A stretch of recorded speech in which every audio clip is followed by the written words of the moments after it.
Today is 10 June 2025. We are at the Community Media Center in Westminster, Maryland. My name is Bill Palm, and joining me today is Jay King. Thank you for being with us today, Jay, and sharing your story of service. And we'll start off with, are you from Carroll County originally, or where are you from? Originally from Endicott, New York. Wow, okay, that's a ways off. And you were, how did you end up in the Navy? Well, I was in seminary, the first year of seminary, and at the end of the year I decided that that was not my bailiwick. May I ask what denomination? Methodist. Okay.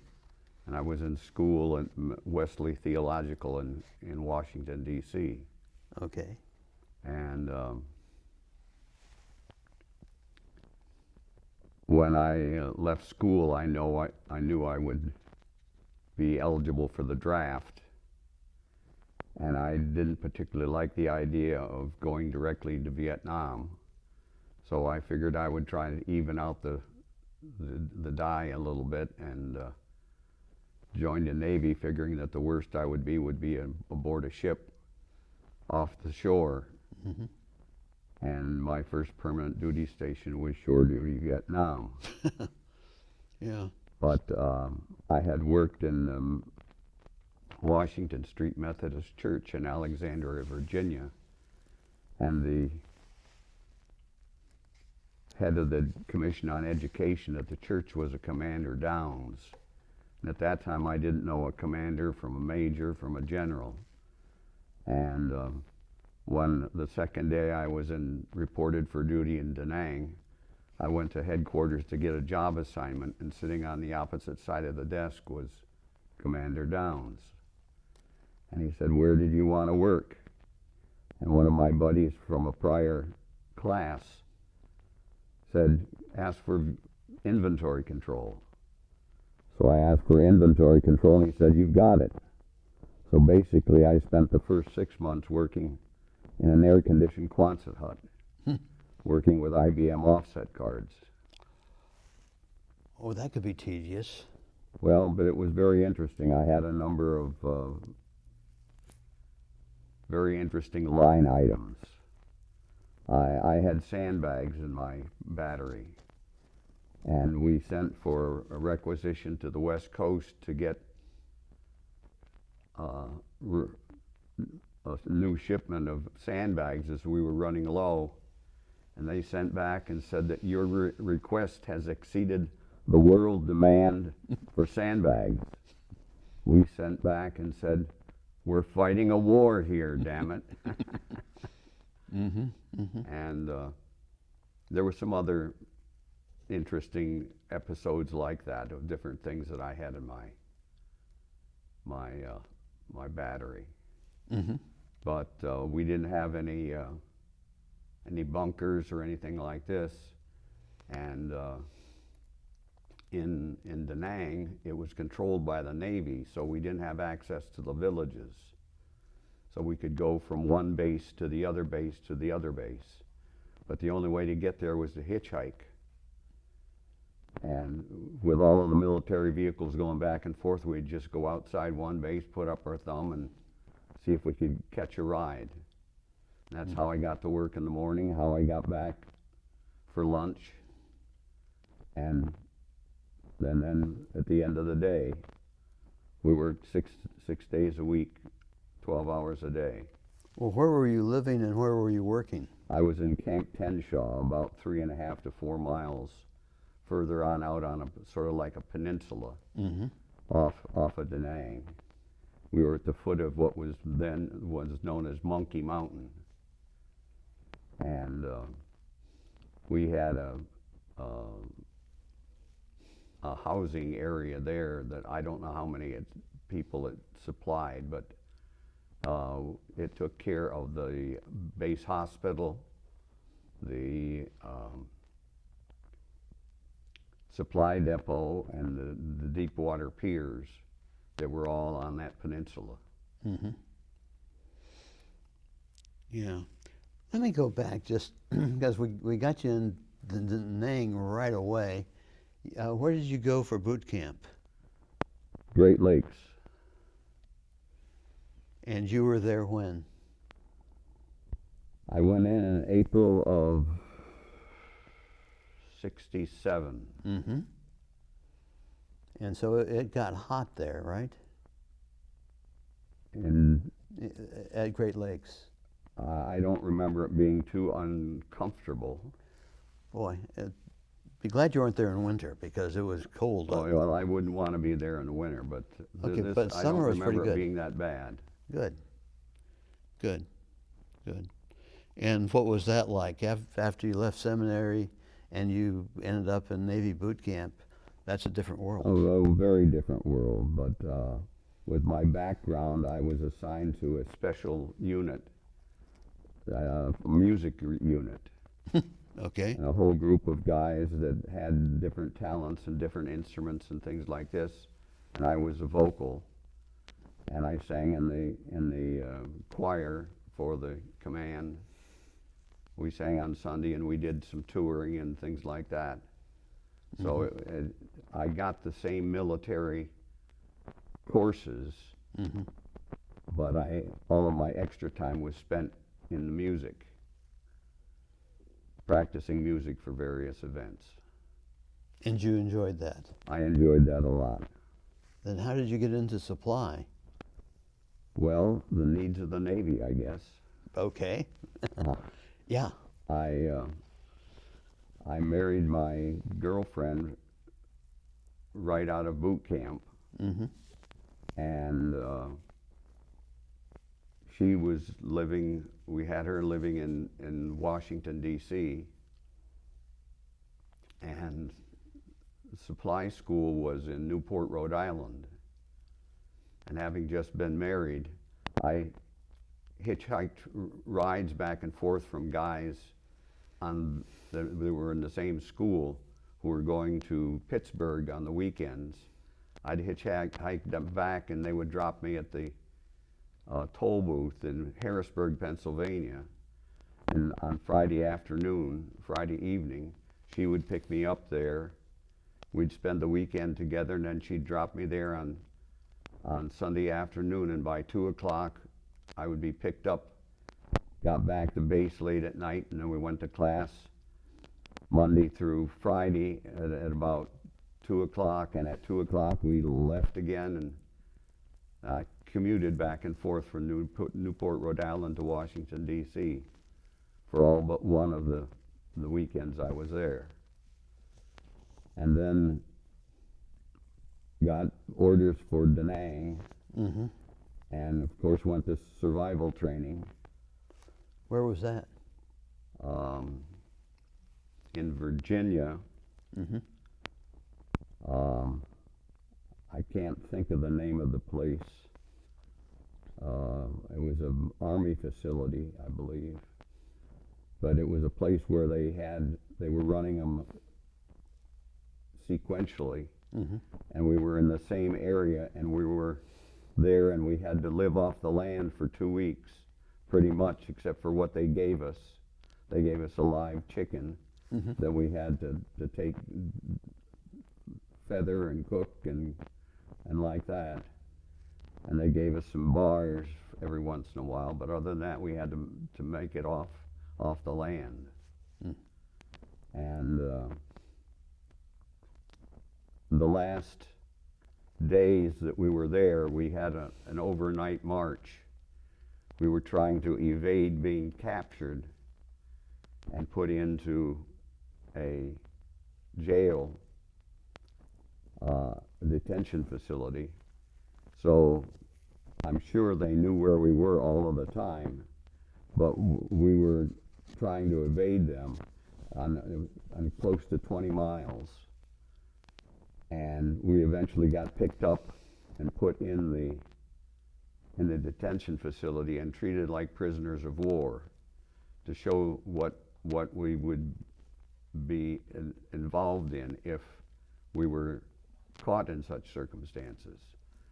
And at the end of the day, after going through the psychological terror and things like this, at the end of the day when the American flag went up, that was the best thing you could ever thought of. That was a very positive time. For that alone, I value my time in the Navy. And you knew already when you went to your advanced training that you were going from there on to Vietnam? Yeah. Well, I didn't know when I went to storekeeper school that I was going to go to the Vietnam. I had no idea until the last day or so. Okay. And then they gave you leave for a few weeks? Yeah, I got a few weeks of leave after, I think it was after survival training. I'm not sure which now. And then you got off and to Da Nang, and you were talking about Da Nang, and was Da Nang a good place to end up? Well, where I was, where we stayed, and where the office was, were on the opposite side of the Da Nang River from the mainland. And we were on an area that protruded like a peninsula out from between the river and then the bay and the ocean, South China Sea. And we were just outside of rocket range, and we heard of rockets being fired into the air base at Da Nang, but none of them were even attempted to get as far as we were. But the office was located right behind an army of the Vietnamese ammo dump, and we always worried about that. But we went to work and just did what we had to do. I can remember in November, late in November, I went to the office in the morning and they said Bob Hope was going to be at the air base.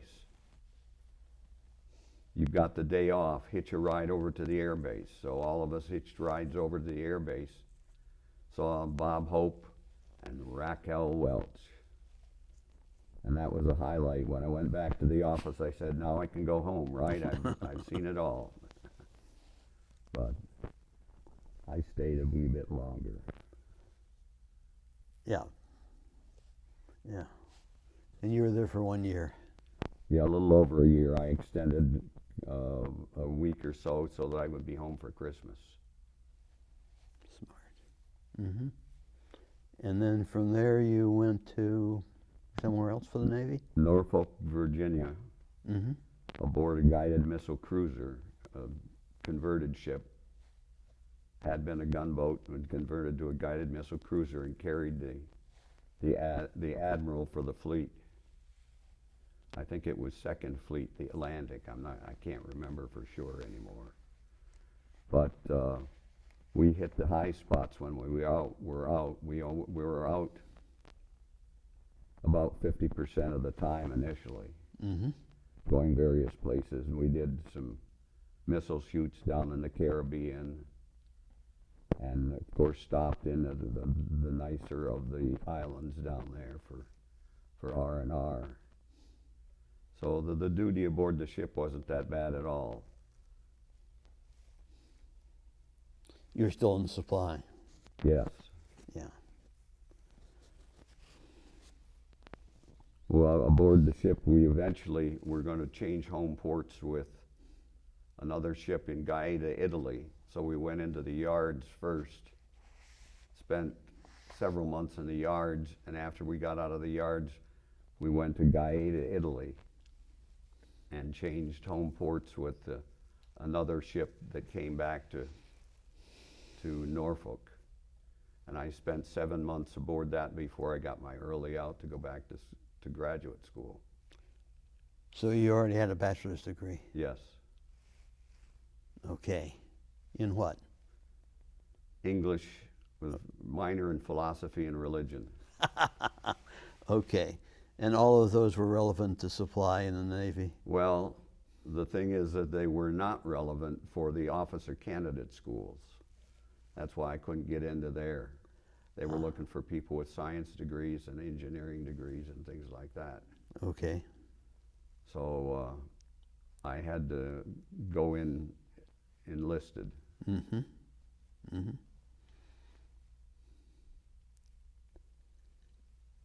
And then eventually you left the Navy, and what did you do? I went back to school at University of Maryland for about 2 or 3 semesters. Mm-hmm. And I had to take some undergraduate courses to qualify for the graduate school. And I got, I think, 1 semester of graduate school in, and then things soured into marriage, and I needed to drop out of school and get a job. So I dropped out, and my first job was with the District Unemployment Compensation Board as a claims examiner. And I spent 2 years there before transferring into a similar claims job at General Accounting Office. And I spent about 2 years in the claims position before I went into personnel. Mm-hmm. And from personnel, I rotated around to the different areas of personnel, and at one time was in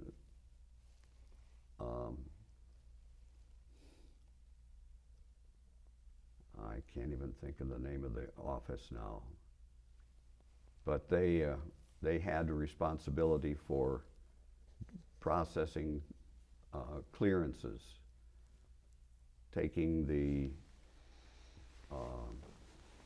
questionnaires and then sending them to OPM to have the investigations made, and then reviewing them and determining the clearances. And I was in personnel doing that kind of work for about a year, and the agency decided they were going to organize a security and safety office. So I went with the function into the new security and safety office, and I spent the rest of my career, except for the last year, as a security and safety specialist. Mm-hmm. And then you retired from there? I retired from there when my wife got cancer for the second time. Oh dear. And we had a couple of good years before she died. We traveled and took menial jobs just to have some income and something to do. Mm-hmm. She died in '06. And I stayed in the house. We had a house at Lake Linganore on the lake. And it was a great place to be. We had a pontoon boat and things like that. And I was there for several years. And then I began to feel like I was spending all of my time taking care of the house and not doing all of the things I wanted to do in retirement. Mm-hmm. And then what cinched my moving from there was that 3 of my neighbors got carried out of their houses, and I saw what their families had to deal with. Yeah. Getting rid of cars and furnishings and houses and like that. And I didn't want my kids to have to deal with that. So I decided to move into a continuing care retirement facility. And that's where I am now. In Carroll County? Yes. And which facility? Carroll Lutheran Village. You're enjoying it there? Yes, very much. And you still have family close enough? So I have one daughter who lives in west of Liberty Town, mm-hmm. another in Tucson, Arizona. That's where the reference to Winslow came from. Yes. When you first came in. Yes. So you visit down in Tucson? I visit there just about every Thanksgiving for about a month. And then she and the family come and spend the summer at Bethany Beach. She can work any place as long as she has access to the internet. And so they move here, and my grandsons can get jobs here in the summertime because it's the end season. Because in Tucson, the end season is in the winter. In the Yes. summertime, there's no college age jobs. So it works out well for them. And for me, because I visit them there too. Yes. Well, this has been fascinating, and I greatly appreciate getting to know you. And we've had a good conversation. Thank you again very much. Thank you.